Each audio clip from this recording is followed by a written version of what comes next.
YouTube, what the crap's going on? HeirofCarthage here, and we are back with some more Total War Rome 2 online action. And you all might be saying, Heir, you brought pikes again? Seriously? What can I say, man? I'm a diehard. I guess that I'm of that personality that when I think something is not common or doesn't work easily, I just want to find out, is there some use, something that I understand, some better way to use it, and so I just like to continue. I actually really like this map. It's the mausoleum at HeirofCarthage, and I like it because there's a little bit of hill here in the center. To be honest, it's a little off balance because I get a little bit better starting position where I'm at. I've got two Aspis companion cav, one on both flanks, and then I've got a Thessalian cav on each flank. I have 5 standard pikemen, and I've brought them because, well, they're slightly better than levy pikemen. I don't know how much better, but they're better. And then I put a royal peltist on either flank. So one of my ideas, and I put light peltist down the center. These guys can be killed by archers and slingers, but it's going to take repeated volleys in order for that to happen. So one thing I thought to myself was, well, pikes can't really be defensive or offensive, not in a standard sense. Like if you take an all pike army, it's hard to be offensive. So my strategy here is, well, I really want my pikes to get engaged with the center of my opponent's infantry right here. In order to make that happen, if I bring my royal peltist, the idea is they can pin the enemy flanks. And, I mean, there's not going to be a lot of units that can stand up to a royal peltist one-on-one, which means that my enemy's probably going to feel stuck. He can continue to retreat in the center, but he's going to keep getting chased, and with my royal peltist putting pressure on his flanks, it's going to put his cav and spears and other units under pretty severe pressure. So that was my idea, is that if I could put this pressure there, that perhaps my pikes could do better.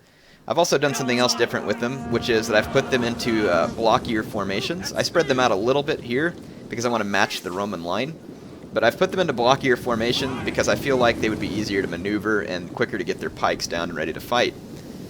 My opponent has mostly legionary cohorts, but he does have 1 Praetorian Guard as far as elite units, and then he's got several, looks like 4 auxiliary Syrian archers, which are dangerous to my pikes. But they won't be right away. These pikemen have a decent shield. They'll do okay momentarily, but I do need to close the gap and fight. My light peltists are meant to destroy his elite infantry, or at least, again, disincentivize his men from running away, because if he turns his back, once I keep trying to push him, I could eventually throw javelins into his back. You can see here, his triarii meant to help balance the cav fight are going to get attacked by royal peltists, which is a fight that they don't wish to be in. And here you can see these triarii going to get dealt the business. And anyway, he's damaged one of my pikemen pretty badly with his pillar throw. I think he misclicked an attack order here, like accidentally clicked a blob attack order. So all of his men went forward here. He might have had him grouped, hoping to do an AI group attack. But whatever case, I have him fixed, and my light peltists are just absolutely unloading on his men. And then I have his men fixed here again. And then on the flanks, my royal peltists are cutting down his triarii. I think this one already... No, yeah, that's the same unit. He just tried to retreat. And then, so at this point, he had only triarii on one flank, no cav to match, because he spent his money on infantry, so which means my Aspis cav here is going to destroy his legatus. And then over here, even though they've come under a lot of archer fire and are damaged, my Thessalian cav is going to deliver a very painful rear charge to these triarii, and make my royal peltist win that even faster, basically.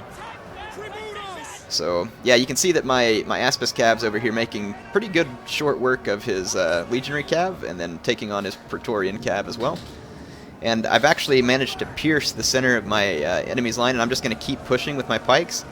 Again, they're not very aggressive as far as speed, but I can just keep putting pressure on.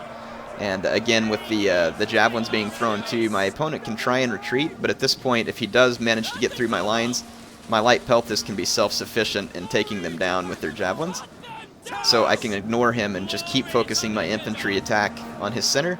So in this case, basically my royal peltist became the tool that gave me the ability to keep my my lines from being outflanked. You can't easily outflank through a royal peltist and Aspis cav. So that's pretty much, like I said, what gave me the advantage here. And I'm going to get them back in this fight and let them keep on killing. These legionary cohorts have pretty good stats, all things considered. You can see my Aspis cav just finished cutting its way through here. And my opponent's troops are routing here. So good game to my opponent. You know, he did make a blob attack order mistake in the center, which cost him pretty bad. But I think that in this case, he had a decent army. If I were him, I would have traded the Triarii for more cav. Triarii really are good at bringing down cavalry. They really are. But the problem is that when they get faced on the flank by like a unit like a Royal Peltas, that's where they're going to falter. He could have potentially tried to take his Praetorian Guard to the flank and put his Triarii on the main lines. But he only could have covered one flank with the Praetorian Guard. Because to be honest, his Triarii could have stood or at least kept my pikes busy while his sword infantry tried to gain some advantage. But with my Aspis Cav, it's almost inevitable that fight would have tipped to my favor. The Aspis Cav are really quite powerful, probably some of the most powerful melee cav on the game. So here's a situation in which I made pikes work. I'm sure it won't happen every time, but it appears that they can be used, albeit again, maybe not in every situation, but I kind of liked the feel of them better in this battle where I was trying to use them in a more blocked up, kind of maneuverable fashion. And actually trying to use them aggressively, even though they're not good at it, but giving them the tools to be more aggressive in the sense that I could keep my opponent's flanks from wanting to retreat.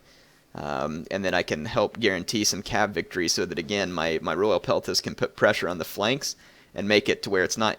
My pikemen really can't get outflanked, and it's almost like it works better than using skirmishers for that, because units can be used to get your skirmishers busy while they continue to outflank, whereas, again, a Royal Peltas is not a unit that's easily dealt with. Anyway, it's a risky strategy because, as you can see, my army is relatively small, but it paid off here. Hope you all enjoyed it. Heir of Carthage, signing off for now.